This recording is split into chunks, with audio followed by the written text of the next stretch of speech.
What's your perspective on balance in life between work and life? And we like to always talk about the word hustle on this podcast because Yeah. I have perspectives on hustle. I have perspectives on people who say you should hustle hard 24/7.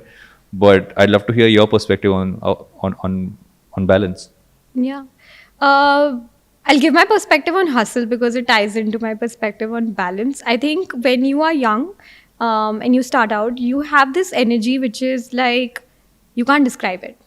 And you are trying to prove something to the world. Um, and that feeling of wanting to prove yourself is like so consuming that you become a version of yourself that you couldn't even imagine you'd be, right? And then that starts defining you. And in my opinion, that's what hustle is, right? Like the ability to just get things done, the ability to be charged up all the time, to have singular focus.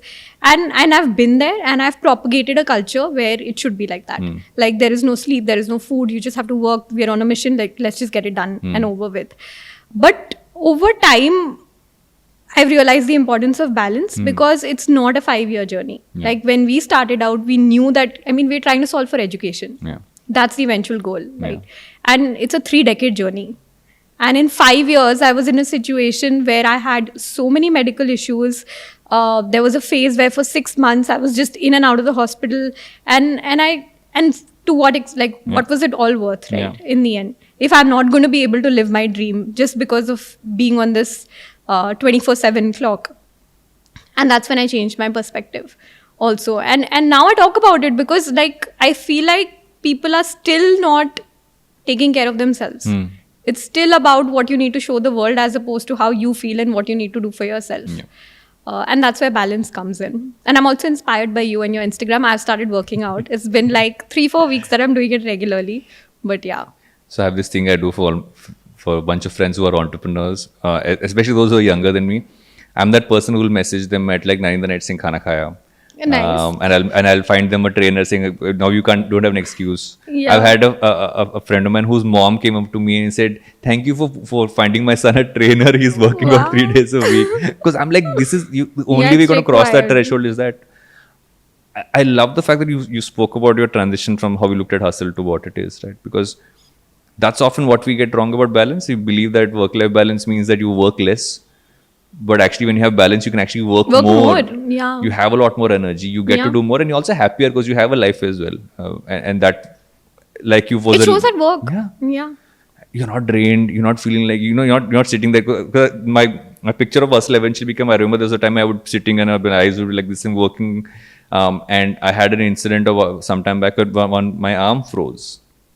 Because I was sitting in an edit room for so long that the AC blast, and I was there for days, sleeping Oh my on the thing God. there, that this part almost wasn't moving. And my producer said, "What are you doing?" And they sent me back. And I think back on some of those times, and nobody forced me to do it. But you believe that if we don't work at that, like It's not right. Yeah. It's not ethical to not, Yeah. right? Like I like in Bombay, if this was me 4 years back or Yeah. 3 years back, I had this thing that if I'm going out of my city, then my day should be packed. And you know how distances can get over here, right? Oh, So no. it would always be like 3 meetings are not enough. If you don't have 7, don't go. Don't waste that ticket. And I think I don't know if enough even got done, but there was this rush. Ki, oh, I've gone, I've met so many people, something's going to come out of this.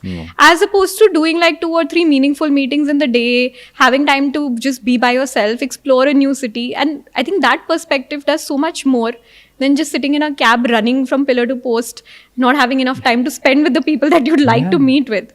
Because by the time So you're it's done with changed. one meeting, you already think about the next one. It's already there. Yeah. You haven't met a friend, haven't got to like even check out the city.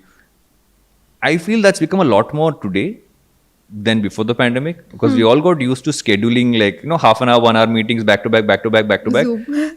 And now suddenly, I remember the first time I started to go out for meetings and I had become this person who never left the house. And I would schedule like 4 or 5 meetings back to back. And I would be just running from one to the Yeah. other. I'm like, what am I doing now? I do like maybe 2 at max because you can't do it.